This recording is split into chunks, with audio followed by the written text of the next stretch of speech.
Thank you, Mrs. Chairman. I am looking at a Fox News article dated February 24th, 2022, and it features Fox News commentator Pete Hegseth, and the headline is, Russia invades Ukraine in largest European attack since World War II. Can you tell me if Russia invaded Ukraine? Mr. Feinberg? Mr. Hegseth said it. Yeah, I understand. It's easy, yes or no. Did they invade Ukraine? I don't feel that I should publicly comment in the middle of a tense negotiation when I'm not privy to the facts to undermine what potentially. You're not privy to the fact whether or not Russia invaded Ukraine and started a war that's lasted for 3 years? I'm not privy to the details of what's going on in the negotiation between Russia and Ukraine, what the sensitivities are, what the president's trying to accomplish.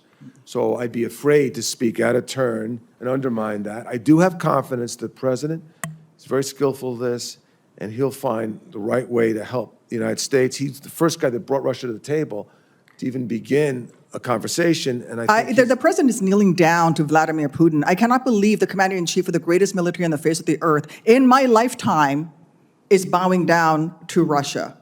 Let me just change the topic. I don't First, see it I'd like that to way. echo my colleagues in reinforcing my gratitude for the outstanding service of General Brown, Admiral Franchetti, and the other dedicated leaders who have been unfairly relieved in Trump and Hegseth's politically motivated purge of senior DOD leadership.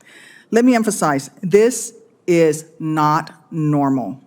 The president does not typically replace nonpartisan generals and flag officers with his preferred choices. In fact, a president seeking to install loyalists among those who are supposed to give him the best military advice is highly concerning and dangerous, both to the good order and discipline of the uniformed services and to the country as a whole.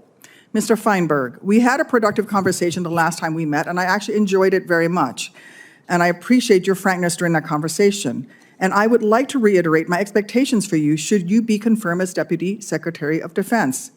Given the utter lack of qualifications of Secretary Hegseth, who himself admitted he was going to hire people smarter than himself to help run the department, you will be the brains behind his leadership and lack of experience. You will be solely responsible for managing the budget and day-to-day operations of the DoD, and so it is imperative that you demonstrate to this committee and to the American people your ability to provide the stability, expertise, and leadership necessary to ensure that Secretary Hegseth doesn't run the department aground with indiscriminate budget cuts and unprecedented, politically motivated, and deeply damaging purges of highly qualified senior DoD leadership. Mr. Feinberg, I have asked this of every nominee before this committee, including yourself in my offices. If President Trump or Secretary Hegseth asks you to do something illegal, will you refuse to obey an illegal order? I won't obey a legal order, and I don't believe either the Secretary or the President will ask me to do that. Thank you. Should you observe misconduct that is unbecoming or unlawful, will you report it? Yes. Thank you. Like I said earlier, you are it. You are second in command. The responsibility of an executive officer in the military is not only to execute their commander's vision, but to be a voice for his staff and manage the ins and outs of his command. Mr. Hegseth will not manage the minutia. You will. Mr. Feinberg, I would like to know, what are you going to do if the Secretary of Defense orders the pausing of a program critical to the readiness of the services? I'm sorry, Senator. Orders? What? A pausing of a program that is critical to the readiness of our military services. Obviously, I work for the Secretary of Defense. If he does something that I think is a real problem, I will tell him. I will give him my view. Ultimately, I will follow the chain of command and execute what he wants, as long as it's lawful. I do think that he will make good decisions. By the way, Senator, I also hope that we can hire, if confirmed, a ton of people, a heck of a lot smarter than yours truly. It's great to bring in talent.